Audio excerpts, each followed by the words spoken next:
8%. Introduced by Mr. Onishi, waive GREDC. Okay. Move to approve Resolution 152-13. Second. It's been moved by Mr. Onishi, second by Ms. Willie. Mr. Onishi? Thank you, Madam Chair. Yeah, this is just one of my 4 proposals to HSAC, and what I wanted to do was to have the state legislature to look at increasing the TAT for all the state by doubling what the cap is right now, which is 93 million. So knowing what the legislature, if I had put this as an open, and like, to me, it would be very hard, because then the legislature could just give us, say, like, like maybe 50% more or 25% more or whatever. But by doing it this way, at least we have like a cap for them to let them know that, okay, this is what we want. And this is, if you folks can provide that amount because of how the tourism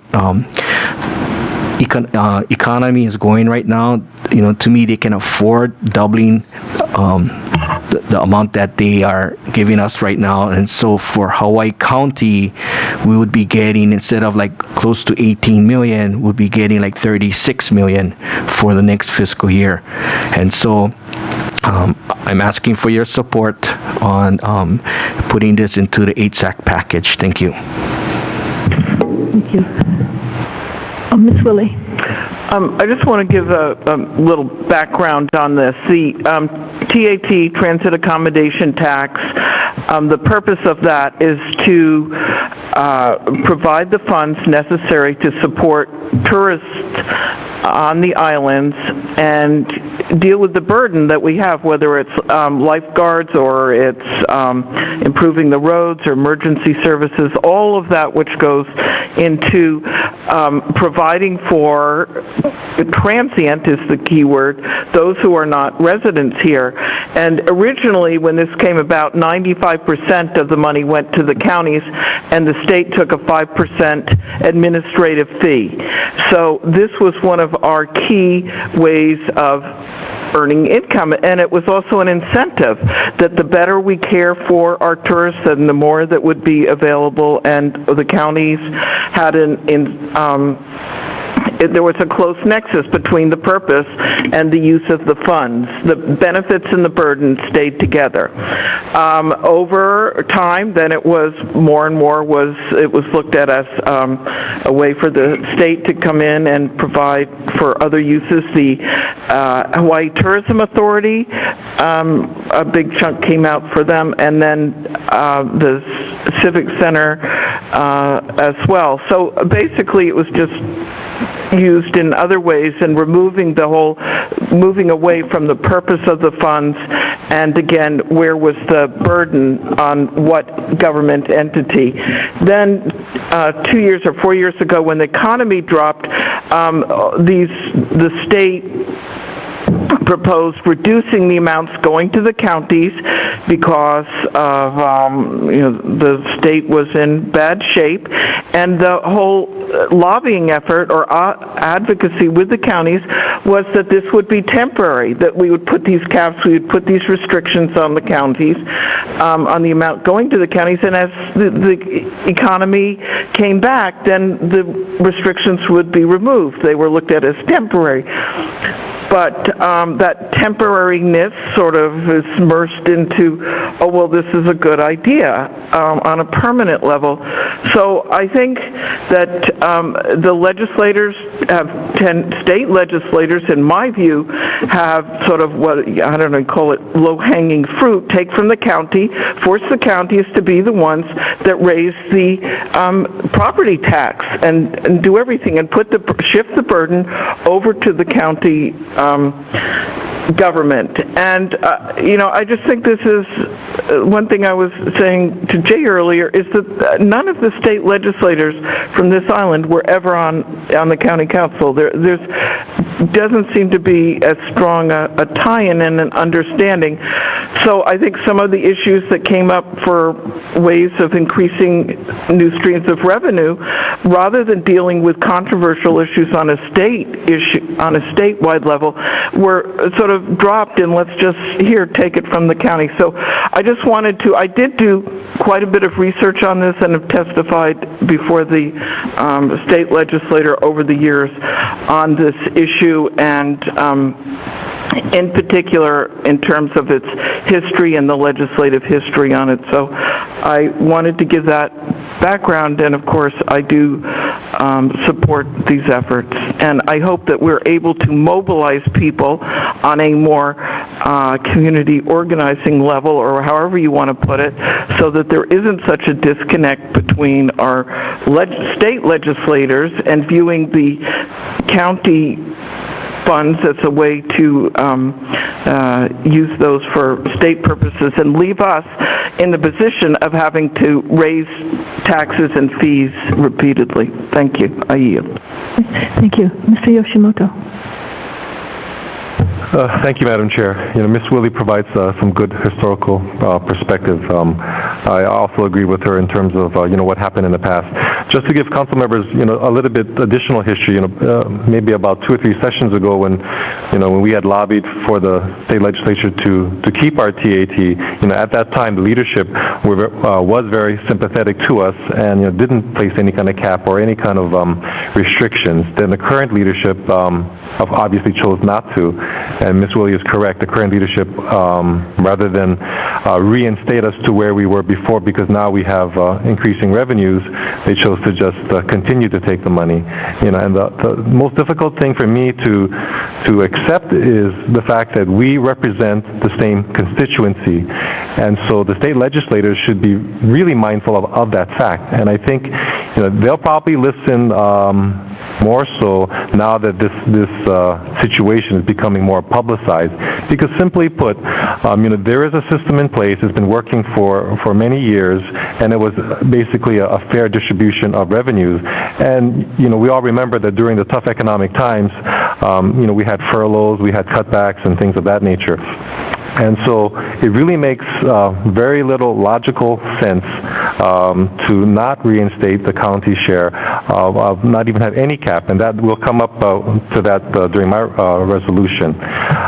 So I support this resolution because, Mr. Onishi does have a point in the sense that, he's aiming for a number. Later on I'll talk about mine, which does not have a number, but just leaves it open, which is, what I think it should be anyway. But I think, we should pass both resolutions, but specifically to Mr. Onishi's, he has my support. Thank you. Thank you. I think Mr. Kanuha was next. Thank you, Madam Chair. I'm also in support of this, and I completely agree with all the statements made by the previous council members. I really hope that we as a county and we as a state, Hawaii State Association of Counties, can have this included in the package for to the legislature, and I really hope they lobby extremely hard for this, and us as well as a lobbying effort. Each individually, we can talk to our representatives, our senators, and hopefully, if all of us can do that for each of our islands in the state, I think we can have that lobby effort mean something. So I think this is really important for us as a county, and I'm in full support, and hopefully everybody is too. I'm sure everybody is, but thanks. Thank you. Ms. Ford? Thank you, and thank you, Mr. Onishi, for bringing this forward. For the three of us who are veterans on the council, we are horribly aware of how much impact reducing the amount of money that we can get from the TAT is impacting us. When visitors come here, they look at things and they say, why does your road look like this? Why didn't your police come to my accident in a more timely manner? And they ask all of these questions about why we're not producing the services that they think we should. Well, we have the same problems because we live here. It's not just a tourist issue, it's a local issue for us, that a lot of things are not being addressed as quickly, and it's all revenue driven. And, I personally have a problem when visitors come to the Big Island and spend money, and then it goes over to the purse of the state someplace else, and I'll just leave it at that. we, the county, bear a tremendous burden because we have to not only provide all of the emergency services, our parks are being used by the visitors, and they're welcome, and we want them to come and enjoy our things, but we have to maintain those parks, and we all know about our park situation. We have many other issues that we have to deal with, roads that need to be fixed, street lights that need to be installed, or the light needs to be changed out. We have all of these things that affect all of us on an everyday basis and certainly impact the visitors when they come. For this reason, I think we should support both bills and get them over the state, and let's get something passed at the state level. It distresses me that there seems to be some type of a disconnect between our state reps and us, as far as we have, as Jay said, we have the same people that we're representing, and we're struggling to represent these people, and we've got somebody someplace else that just seems to be ignoring the problems that we're all dealing with. And maybe it's time that we have a meeting and have all our state reps from this island come into the meeting and have a list of all of our problems. Maybe they need to sit down here in front of us and talk, not chastise, just talk to us, and we can talk to them. But in the meantime, this is a good bill, and we need to pass it. Thank you. Thank you. Mr. Kern? Thank you, Madam Chair. Yeah, I too agree with this, and we sent out a reso earlier at the state legislature at that cycle requesting that they increase our TAT as well. I agree with everything that's been said by my fellow council members as well. It's basically fair is fair, and the way that it is right now isn't fair, and it needs to be fair. That's plain and simple. Let's have it be fair. Thank you. Thank you. Is there any other discussion? Seeing none, Madam Clerk, on Resolution 152. Ms. Ford? Aye. Mr. Lagon? Aye. Mr. Kanuha? Aye. Mr. Kern? Aye. Mr. Onishi? Aye. Ms. Poindexter? Aye. Ms. Willie? Aye. Mr. Shimoto? Chair Eoff? Aye. Chair Eoff, you have 9 ayes. Yes, thank you. Madam Clerk, I'm going to go to Resolution 160 because subject matter is the same, and that's on page 5 at the bottom. So could you please read Resolution 160? Resolution 160-13 urges the state legislature and the governor to restore the county's share of 44.8% of the transient accommodations tax TAT revenues. Urges the state legislature and the governor to work with the counties to ensure that we receive our fair share of the TAT revenues by restoring the 44.8% TAT revenues to the counties. Introduced by Mr. Yoshimoto, waive GREDC. Okay. So a motion to approve Resolution 160. Yes, Madam Chair. I move to approve Resolution 160-13. Been moved by Mr. Yoshimoto and second by Mr. Kern. Mr. Yoshimoto. Thank you, Madam Chair. Okay, so we just talked about this. This is a little different take, and again, just to clarify that the transient accommodation tax, just so for people's information, is a tax imposed in the state of Hawaii on certain rental activities such as hotel room, apartment, condominium, house, beach houses, or similar living accommodations that are rented for less than 180 consecutive days. And basically, the TAT helps cover the cost of services associated with tourism and the impact it has on the islands. I think it was mentioned earlier about police, fire, lifeguards, parks, water, mass transit, solid waste disposal, and other services that visitors enjoy when they're on our islands.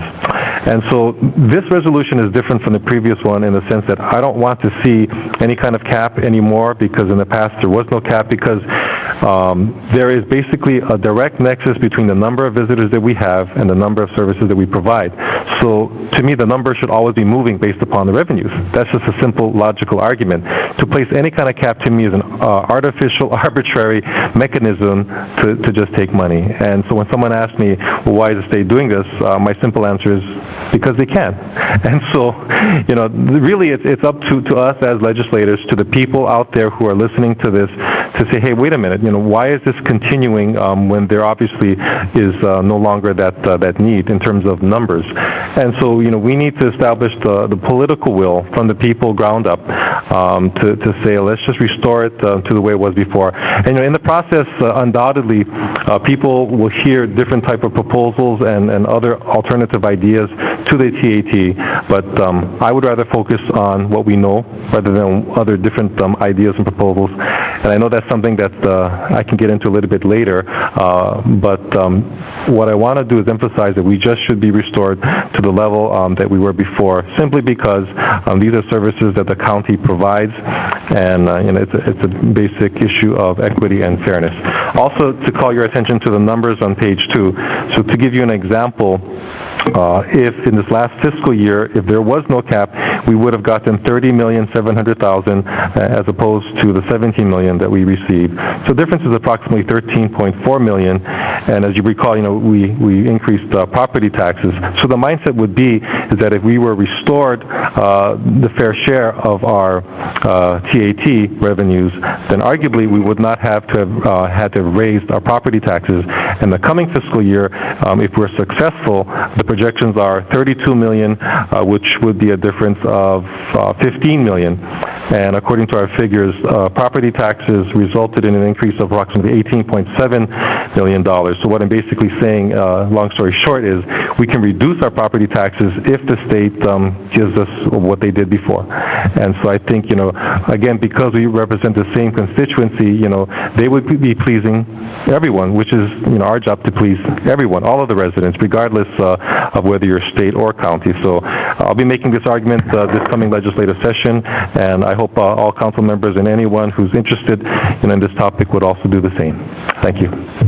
Thank you. Ms. Willie? Agree with the policy of not having a cap. I think that the more the counties have an incentive to bring in more tourists. I mean, we basically reach a point where our burden is higher than our benefit.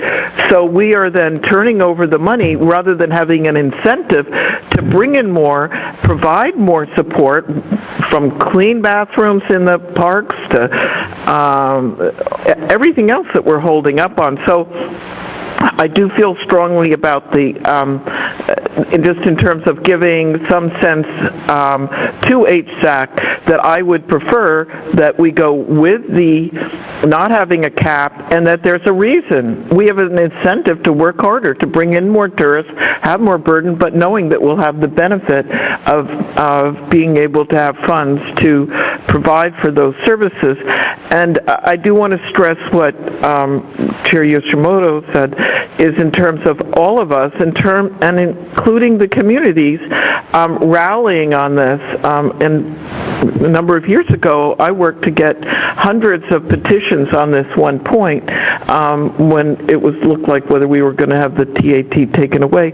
But Hawaii Tourism Authority is right there lobbying every day. They got their cap removed, or in other words, they got an additional $2 million, and I'm not sure what they did on the cap. But they were able to do what we should have been able to do. Those funds were moved to that to that agency in terms of doing a one approach fits all islands, and they were a lot better lobbyists than here we all are for the 4 counties, and they wanted to make those changes and were able to pull it off. And I feel that we have more reason to be able to do that. So I feel that we not just need to lobby our state legislators, but we need to make our constituents more aware, and that this is unacceptable. So thank you very much. Thank you. Is there any other discussion on Resolution 160? Yes, Madam Chair. Mr. Onishi? Yes. I had a question for Chairman Yoshimoto. Can I ask him a question? Okay. On page 2, like you mentioned, there's that box where it's like get fiscal year, TAT revenues, and so forth, right? So the projection, what it is in 2014-15, would be estimated $412 million coming into the state, correct? Yes. Okay, and then with the 44.8% of the TAT would be like 184 million for the counties. Right, and it's still less than your 186, I think. Yeah, correct? I know, yours is less. I mean, mine is more. So, I guess both can go. And so, I just wanted to make sure that was the numbers. That's why I just went, yeah. Yep, Okay. that's correct. Okay, got it. Thank you. Madam Chair, if I may. Mr. Yoshimoto? Okay, so Mr. Onishi brings up, a point that yes, his numbers in his resolution are still greater than the numbers here, but keep in mind that, these numbers here are projections, and actually, this past Monday, the Department of Business, Economic Development, and Tourism reported that Hawaii's economy will enjoy steady growth through at least 2016, helped by solid visitor spending and continued job growth. So the numbers you see here, as we all know, are just projections, but they're revising these, quarterly, probably even monthly sometimes. So the key is no cap.